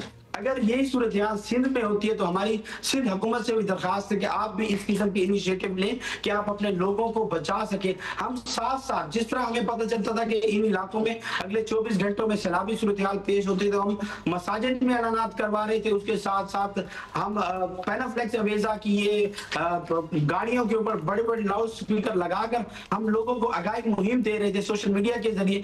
हमारा काम और मकसद ये था कि हम आवाम को रिलीफ पहुंचाएं, और जिसकी वजह से आज हमने 5000 लोगों की जानें महफूज की उन्हीं टाइम्स में। बहुत शुक्रिया आपका मुगल। चलिए, आपका मशवरा भी पहुंच गया, लेकिन अब ज़ाहिर है और क्या तैयारी रखनी है तो एक्सपर्ट ही बता सकते हैं। अच्छा, ये जो बार-बार एक्सपर्ट हैं जी, बार-बार जो बात हो रही है ना कि अब ये सिलसिला जो है ये सिंध की तरफ भी आएगा और बाकी तबाहियाँ तो हम मुल्क में देख ही रहे हैं। ये भी पता करना है, जवाद मेमन साहब ने हमें ज्वाइन किया, वेदर एक्सपर्ट हैं। जवाद मेमन साहब, आपकी एक्सपर्टीज़ को देखते हुए ये जो इस साल हम तबाही देख रहे हैं, हम पिछले कुछ सालों से देख रहे हैं, हर साल हमें लगता है ज़्यादा होती चली जा रही है, इसको अब हम द नॉर्म समझें कि ये इसी तरह नॉर्मल पैटर्न हर साल ज़्यादा ही एक्सट्रीम हो जाएगा वेदर? जी, अस्सलाम वालेकुम। बिल्कुल हुमा, देखें बेसिकली क्लाइमेट चेंज का आपको पता है कि उसके कितने ज़्यादा इफेक्ट्स जो हैं वो हमारे मुल्क के तकरीबन इलाकों पे जो है वो हम महसूस कर रहे हैं, और स्पेशली 2018-2019 के बाद से जो हीट वेव्स का जो सिलसिला शुरू हुआ, उसके बाद जो शदीद मानसून की बारिशों का जो सिलसिला शुरू हुआ 2022 में, हमने देखा कि हिस्टोरिक फ्लड के 2/3 के जो इलाके हैं स्पेशली सिंध, बलोचिस्तान और सदर्न पंजाब के, वो फ्लड में डूबे हुए थे। अब हर गुजरते साल के साथ बेसिकली जो भी सीजन आ रहा है वो एक्सट्रीम होता चला जा रहा है, चाहे वो बारिशें हों, चाहे वो सर्दियां हों, चाहे वो गर्मी हो या इस तरीके के दूसरे सीजन हो। रिसेंटली हमने देखा कि ये जो फ्लडिंग सिचुएशन जीबी में, केपीके में और नॉर्दर्न एरियाज में, कश्मीर के एरियाज में जो हमने देखा, लास्ट वीक ये सिस्टम आने से पहले उन इलाकों में टेम्परेचर जो है वो इंतहाई गैर मामूली हद तक जो है वो राइज हो चुके थे। इसकी दो वजूहत हैं। बेसिकली ये सिर्फ क्लाइमेट चेंज के इफेक्ट नहीं है, इसमें ह्यूमन इन्वॉल्वमेंट भी बहुत ज़्यादा हम देख रहे हैं, क्योंकि उन इलाकों में जिस हिसाब से डिफॉरेस्टेशन हो रही है, अर्बनाइजेशन हो रही है, ठीक है तरक्की करना, इंफ्रास्ट्रक्चर को बनाना जो है वो वक्त की ज़रूरत है, लेकिन जिस हिसाब से डिफॉरेस्टेशन हो रही है इस चीज़ को एनालाइज करना बहुत ज़्यादा ज़रूरी है। क्या उसके रिबडल में जो जंगल खत्म हो रहा है उसके रिबडल में दूसरी जगह पे प्लांटेशन हो रही है या नहीं हो रही है? अगर आप सिर्फ ऑनलाइन सोशल मीडिया पे गलियात और दीगर इलाकों में बनने वाली हाउसिंग सोसाइटियाँ ही देख लेना तो उन्हीं से आपको अंदाज़ा हो जाता है कि जब सब जगह ही हाउसिंग सोसाइटियाँ बन जाएंगी तो जंगल हमारे कहाँ बचेंगे पहाड़ों में। जवाद साहब, अब ये बताइएगा हमें कि सिंध के लिए क्या पेशगोई है? 17 से 21-22 तक बताया गया था कि इधर बारिश होनी है। ये रिमाइंड करा दें हमारे व्यूअर्स जो हमें देख रहे हैं, हैदराबाद में जो क्लाउड बर्स्ट हुआ था कोई 15 जुलाई को, उसने एक तबाही मचाई थी। वो वन ऑफ था, उसके बाद ऑब्वियसली उस तरह बारिशें वगैरह नहीं हुई थी, वो तो एक क्लाउड बर्स्ट ही था। अब क्या तैयारी रखें, क्या एक्सपेक्ट करें? देखिए उमा, बेसिकली अब जो मानसून का जो एक्सेस है वो पाकिस्तान के जुनूबी इलाकों यानी कि सिंध और बलोचिस्तान की तरफ मूव हो गया है। इस वक्त पिछले 2 दिनों से जो है वो सिंध के मुख्तलिफ इलाके स्पेशली थर पारकर, नगर पारकर के इलाकों में जो है वो काफ़ी तेज़ बारिशें रिकॉर्ड हो रही हैं, और अभी भी जो है वो एक हवा का लो प्रेशर जो है वो सेंट्रल इंडिया से सिंध की तरफ मूव कर रहा है। आज से 18 तारीख से सिंध के अक्सर इलाकों में जो है वो बारिशों का सिलसिला शुरू होगा, और जैसे जैसे ये तकरीबन 20 तारीख के आसपास ये जो लो प्रेशर है ये सिंध के बिल्कुल करीब आ चुका होगा, कच्छ रीजन लोअर सिंध के आसपास होगा, तो उस दौरान जो है वो यही 17-18 तारीख से लेके 22 से 23 तारीख तक जो है वो सिंध के कराची के लिए क्या पेशगोई है? कराची में जाहिर है 1-2 रोज से टेम्परेचर बहुत बढ़े हुए हैं, हवा बिल्कुल बंद है, धूप भी निकल रही है, वो जो एक क्लाउडी ब्यूटीफुल वेदर था वो सब खत्म हो गया है। कराची में 3 दिन से ये फिनोमेना हम देख रहे हैं। सो क्या ये भी बारिश का पेश खेमा है? बारिश भी कहीं कहीं हो रही है लेकिन खुल के बादल नहीं बरस रहे। अब तक नहीं हुई है, कल भी कुछ एरियाज में लाइट रेन रही, कल लेट नाइट भी जो है वो काफी सारे एरियाज में लाइट रेन रही, और इस वक्त भी जब हम बात कर रहे हैं तो फीस लाइक टेम्परेचर कराची के काफी सारे एरियाज में स्पेशली यहाँ सदर्न एरियाज में जो है वो 47-48 तक जा चुका है। तो बिल्कुल ये सी ब्रीज जो है वो रुकी हुई है इसी हवा के कम प्रेशर की वजह से, और आज से लेके अगले 3 से 4 दिनों तक यानी कि यही 22 से 23 तारीख तक जो है वो कराची में भी तेज बारिशों की एक्सपेक्टेशन है। आज दोपहर में, शाम में गरज चमक के बादल बनेंगे, जो शहर में जो है वो लाइट टू मॉडरेट रेन दे सकते हैं। कल 19 और 20 तारीख से जो है वो फिर उम्मीद है कि शहर में 2 से 3 काफी तेज बारिश के स्पेल भी आएंगे। अच्छा, क्या ये जो आप कह रहे हैं कि ये हो सकता है, मतलब हम ये नॉर्मल रेंज की बातें कर रहे हैं, कोई इमरजेंसी की बात कर रहे हैं, कुछ इस ऐसी चीज का खतरा, इंटेंसिटी को तो फोरकास्ट कर सकते हैं कि नहीं? देखिए उमा, कुछ हद तक जो है वो इंटेंसिटी को फोरकास्ट कर सकते हैं। जो अक्सर स्टेशंस हैं कराची के, ये ओवरऑल स्पेल में जो है ये एटलीस्ट 40 to 50 मिलीमीटर बारिश तो इजीली देख लेंगे, क्योंकि ये सिलसिला अभी 20-21 तारीख से जो है वो उसमें मजीद इजाफा होगा। कुछ स्टेशन ऐसे भी होंगे जो 70-80 मिलीमीटर, और चंद एक स्टेशन जो है वो शायद ट्रिपल डिजिट्स को भी टच कर सकते हैं। तो ओवरऑल ये जो स्पेल है शहर कराची के हवाले से तेज बारिशों का स्पेल है। और जिस तरह अब्दुल्ला भाई ने अर्बन फ्लडिंग की बात करी, तो अर्बन फ्लडिंग आपको पता है कि यहाँ शहर में अगर 30, 40, 50 मिलीमीटर बारिश हो जाए तो अक्सर इलाकों में टेम्पररी अर्बन फ्लडिंग हो जाती है। तो इसके लिए प्रिपेयर होना चाहिए। जवाद साहब, thank you for that advisory. लेकिन एट द सेम टाइम हमने थरपारकर की तरफ हम वापस जाएंगे, वहाँ बारिश ज़रूरत होती है, जाहिर है उनकी खेतों के लिए, माल मवेशी के लिए। वहाँ लाइटनिंग का फिनोमेना भी देखा है, जिससे लोग भी मुतासिर होते हैं, माल मवेशी बहुत मुतासिर होते हैं, और ये उनका कुल सरमाया होते हैं। सो क्या हम इसको भी प्रिडिक्ट कर सकते हैं कि बस नहीं कर सकते? नहीं अब्दुल्ला भाई, देखें लाइटनिंग को प्रिडिक्ट करना जो है वो नियरली इम्पॉसिबल होता है। ठीक उसी तरीके से जिस तरह क्लाउड बर्स्ट को प्रिडिक्ट करना जो है वो नियरली इम्पॉसिबल होता है। लेकिन हमें इस चीज का अंदाजा जरूर होता है। अब हमारे पास जो है वो उन इलाकों में अगर लाइटनिंग डिटेक्टर्स इंस्टॉल किए जाएं तो उनकी रेंज जो है वो 40-50 किलोमीटर, 60 किलोमीटर की भी होती है। और अगर इतनी दूर से इस तरीके कोई थंडरस्टॉर्म्स आ रहे हैं जिनमें लाइटिंग बहुत ज्यादा है, तो आवाम को काफी टाइम पहले, या एटलीस्ट आधा 1 घंटा पहले जो है वो अलर्ट जरूर किया जा सकता है कि इस तरीके का कोई स्टॉर्म उनकी तरफ बढ़ रहा है। राइट, फाइनली और जो भी जी ये भी बताइएगा, अब चूंकि ग्लोबली देखा जाए तो वेदर फिनोमेना जो है बड़े एक्सट्रीम पे जा रहा है। हमारे जो पहले के अर्ली वार्निंग सिस्टम्स थे, वेदर अलर्ट्स थे, उनमें कोई जिद्दत आई है कि वो बेहतर तरीके से प्री वार्न कर सके? अभी हमारे पास वक्त कम है। थैंक यू जवाद साहब, थैंक यू। ब्रेक के बाद हाजिर होते हैं।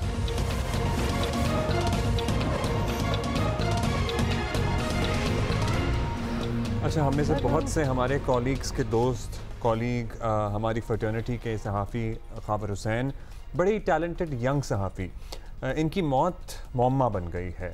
सर्टनली बहुत से सवालात हैं जिनका जवाब चाहिए, और इब्तिदा में तो यही बताया गया कि ये ख़ुदकुशी है, क्योंकि जिस पिस्टल से इनकी जान गई है वो इन्हीं के नाम है, इन्हीं की पिस्टल है, वही गोली है।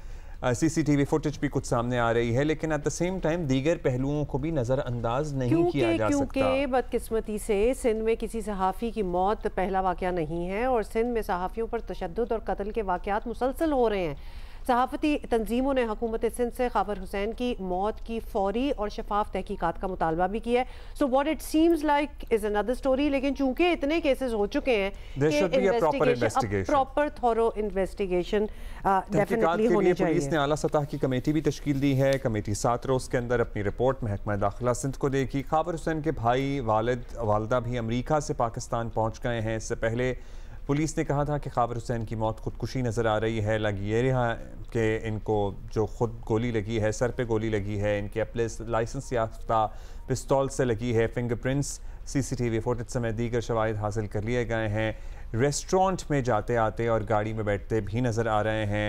और कोई नज़र भी नहीं आ रहा। हाँ, सिविल सर्जन का ये कहना है कि शवाहिद खुदकुशी की तरफ इशारा कर रहे हैं। मामला जो भी है, हुकूमत की जिम्मेदारी है वाक़े के असल मुहर्रिकात को सामने लाया। हमारे कॉरेस्पॉन्डेंट हमारे साथ हैं, अयाज डहरी हैं। बिल्कुल अयाज के नुमाइंदे। अयाज, क्या मामला है इसकी? सबसे पहले तो बैकग्राउंड बता दें, और अब तक क्या पता चल सका है? सांगड़ के निजी होटल की कार पार्किंग से निजी चैनल कराची के रिपोर्टर खाबर हुसैन की लाश पाई गई। क्राइम सीन के मुताबिक खाबर हुसैन बाजवा के राइट हैंड में उनका अपना पिस्टल मौजूद था, और क्राइम सीन के मुताबिक मुबैना खुदकशी का केस नज़र आ रहा है। SSP सांगड़ आबिद बलोच ने मौके पर सहाफ़ियों से गुफ्तगू करते हुए बताया कि बाजार खुदकशी का केस है जिसमें गोली इंतहाई करीब से कम पट्टी पर लगी है और दूसरी साइड से निकल गई है। हमने पिस्टल, मोबाइल व दीगर चीज़ें तहवील में ले लिए और CCTV फुटेज भी ले रहे हैं। वाक़े की इंतहाई बारीक बीनी से तफ्तीश की जाएगी। बाद अज़ां लाश को सिविल अस्पताल पहुँचाया गया, जबकि सुबह को फॉरेंसिक टीम व दीगर फिंगरप्रिंट्स स्पेशलिस्ट भी जाए वक्त वहाँ पर पहुँचे और शवाहिद इकट्ठे कर चुके हैं, जबकि खावर हुसैन की मैयत को हैदराबाद सर्द खाने मुंतकिल किया जा चुका है।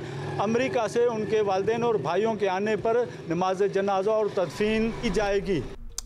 अच्छा, अब ये बताइएगा यास कि अगर पुलिस को समझ आ रहा है कि खुदकुशी थी तो जाहिर है उनके पास इसकी वजह भी होगी। सीसीटीवी फुटेज कुछ हम भी देख रहे हैं, सीसीटीवी फुटेज का भी फॉरेंसिक होना ज़रूरी है कि इसमें कहीं कोई चीज़ टेम्पर्ड तो नहीं है।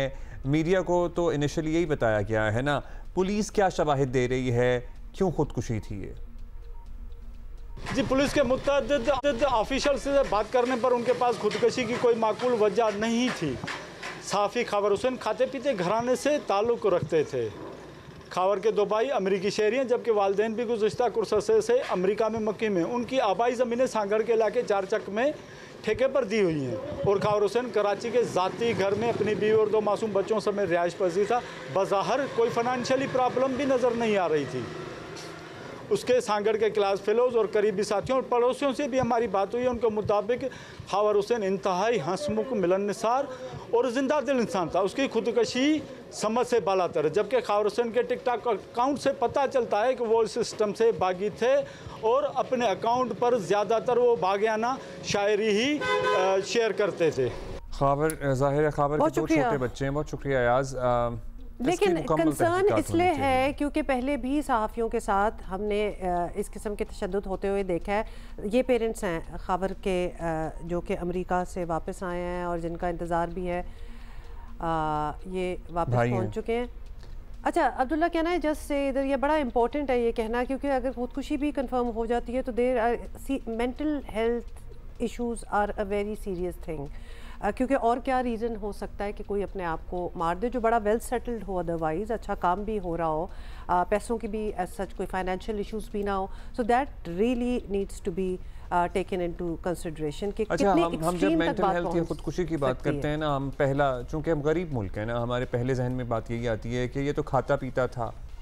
खाता पीता और खुदकुशी का ठीक है ताल्लुक हो सकता है, लेकिन जरूरी नहीं है, में भी मेंटल हेल्थ जरूरी नहीं है कि कोई खुदकुशी इसलिए कर रहा हो कि वो खाता पीता नहीं है। मतलब कितने खाते पीते लोग हैं इनफैक्ट अगर जिनका हमारा अपना जाती मुजाहिदा है, जिन्होंने अपनी जान ले ली। हमें यहाँ डिफ्रेंशिएट करने की ज़रूरत है कि अगर कोई फाइनेंशियली वेल ऑफ हो और फिर भी खुदकुशी हो जाए तो वो मेंटल हेल्थ इशू नहीं होता, मतलब वो मेंटल हेल्थ इशू ही हो सकता है, फाइनेंशियल इशू अलहदा होता है। हाँ। किसी ने गुर्बत की खातिर खुदकुशी कर ली क्योंकि हम नहीं कर सकते, अच्छा वो भी अल्टीमेटली ज़हनी तनाव ही है ना। यस, लेकिन उसका फिर भी एक रूट है। हाँ, गुर्बत भी होती है, लेकिन उस गुर्बत में अपने आप की जान लेने तक अपने आप पे मजबूर हो जाना is a mental problem. Yes, but then very well off, very well connected, बहुत अच्छे बैकग्राउंड्स के लोग जिनको इस किस्म के कोई इश्यूज ना हो, वहाँ भी मेंटल हेल्थ। इसीलिए हम आपको बताएं, मिलकर हमारा एक सेगमेंट है जो हम करते रहते हैं, मेंटल हेल्थ इश्यूज पे बात करते हैं। ब्रिटिश एशियन ट्रस्ट फाउंडेशन के ताबन से ये चल रहा है। हमारी कोशिश यही है कि हम इस पे जितनी भी आगाही दे सकें दें। ब्रेक के बाद हाजिर होते हैं।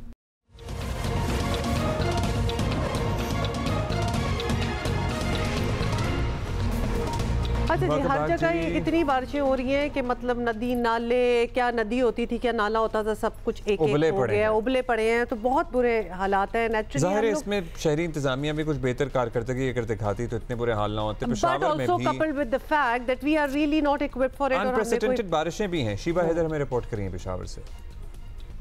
पेशावर में गुज़िश्ता रात होने वाली वक्फे से बारिश का सिलसिला जारी है। इस वक्त मैं मौजूद हूँ पेशावर के मसरूफ तरीन शाहराह जीडी रोड पर। बारिश से सड़कें जो है वो ज़ेर-ए-आब आ चुकी है, नाले उमड़ आए हैं। यहाँ पर देख सकते हैं कि बारिश का पानी खड़ा है, जिसकी वजह से ट्रैफिक की रवानी शदीद मुतासिर हुई है। शहरी को शदीद मुश्किलात का सामना करना पड़ा है। बीआरटी के अतराफ और बीआरटी स्टेशन के अंदर भी पानी खड़ा है, शहरियों को उस वक्त शदीद मुश्किलात का सामना करना पड़ा है। सफाई अमला ना होने के बराबर है और ज़िले इंतजामिया की जानिब से भी निकासियाब के पानी को निकालने के लिए कोई खास इंतजाम नहीं किए गए हैं। दूसरी जानिब बारिश से मुख्तलिफ इलाकों में बिजली की सप्लाई भी मुनक़ता हुई है। महकमा मौसमियात के मुताबिक पेशावर समेत खैबर पख्तूनख्वा में बारिश का सिलसिला आइंदा 24 घंटे के दौरान वक्त से जारी रहेगा। जी, लुक्ड वेरी स्केरी। मैं अंदाज़ा हम लोग कर सकते हैं जब गाड़ियाँ फंसती हैं तो क्या हाल होता है वहाँ। अभी आपको थर पार्कर इससे लेके जाएंगे क्योंकि वहाँ इंतज़ार भी होता है कि बारिश कब होगी, और होता है वहाँ थर पार्कर में होता है। और जब बिजली ना इस तरह कड़के और बरसे तो बारिश अच्छी भी लगती है और उनकी फसलों के लिए भी बहुत ज़रूरी होती है। सबसे ज़्यादा बारिश तहसील लंगर पांकर में हुई है, जहाँ कारूंचर के पहाड़ी इलाके का हुस्न निखर आता है और इस दफ़ा भी निखर आया है। जियो न्यूज़ हरियाली छा गई है। देखते हैं अब्दुल गनी हमें बता रहे हैं। सहराए थर पार्क में गुज़श्ता 2 रोज़ के दौरान मूसलाधार बारिश हुई है और हल्की हल्की बारिश का सिलसिला जारी है। महकमा मौसमियात की जानिब से थर भर में अगले 3 रोज़ के दौरान तेज़ बारिशों की पेशगोई की गई है। मजमूई तौर पर मानसून सीज़न के दौरान बारिशों के एदाद शुमार की बात की जाए तो थर में सबसे कम बारिशें छाछरों और तहसील डायली के इलाकों में 50 से 60 मिलीमीटर तक पड़ी हैं। इसी तरह से मिट्टी में 100 के करीब, इस्लाम कोट में 70 और सबसे ज़्यादा जो बारिश है वो नगर पार्कर के पहाड़ी इलाके पर पड़ी है और गुज़श्ता रोज़ 1 घंटे के दौरान 50 मिलीमीटर तक बारिश रिकॉर्ड की गई और इसी तरह से मानसून सीज़न के दौरान अब तक मजमूई तौर पर नगर पार्कर में पड़ने वाली कुल बारिश 200 मिलीमीटर तक बताई जा रही है, जिसकी वजह से इस इलाके का जो कुदरती हुस्न है वो निखर आया है और हर सू हरियाली छा गई है और वहाँ के जो मनाजिर हैं वो इंतहाई हसीन तर हो गए हैं। न सिर्फ ये बल्कि पहाड़ी इलाके से जो उतरने वाला पानी वहाँ पर बने छोटे छोटे जो डैम्स हैं उनमें जमा होना शुरू हो गया है, जिससे जो पानी की ज़ेर ज़मीन सतह है वो बेहतर हो रही है और खारे पानी के जो कुएँ हैं वो मीठे पानी में बदल रहे हैं। मगर थरी वासियों का कहना है कि मौसमियाती लिहाज से और थर में ज़राअत के लिहाज से 15 अगस्त के बाद जो है वो खेती बाड़ी और जो काश्तकारी का जो सीज़न है वो गुजर जाता है, लेकिन इन बारिशों से वो पुरुम्मीद हैं कि कम से कम उनके मवेशियों के लिए चारा, घास और पानी का जो इंतज़ाम है वो हो सकेगा। कितनी कोई हसीन जगह लग रही थी, मतलब टोटली मर्दान जा रहे हैं। अरूबा इब्राहिम हमारा इंतजार कर रही हैं। जी अरूबा। जी, खैबर पख्तूनख्वा में गुज़िश्ता रात से वक्फे से बारिश का सिलसिला जारी है, जिसके बायस कई इलाके जो है वो ज़रे आब आ चुके हैं। इस वक्त मैं मैदान रुस्तम में मौजूद हूँ और अगर मेरा कैमरामैन आपको दिखा सके तो यहाँ पर जो है कई इलाके जो है वो ज़रे आब आ चुके हैं। नाले उमड़ आए हैं, जिसकी वजह से दुकानों, घरों और स्टोर्स में पानी दाखिल हो गया है। यहाँ पर हमारे साथ कुछ रिहायशी मौजूद है इस इलाके के, उनसे बात करते हैं। इंतजामिया आता है, टीमें वाला आता है, कोई भी नहीं आते। ये सारा पानी जो है घरों के अंदर गए, दुकानें सारा सामान जो है ना सब लोग नुकसान हुआ है, सारा सामान खराब हो गया, दुकानों में अंदर पानी गए और आप तकरीबन बहुत नुकसान हो गया दुकानों का। नदी नाले मंजर पेश कर रहे हैं। That is it. We are going to see you tomorrow. See you tomorrow. Be safe.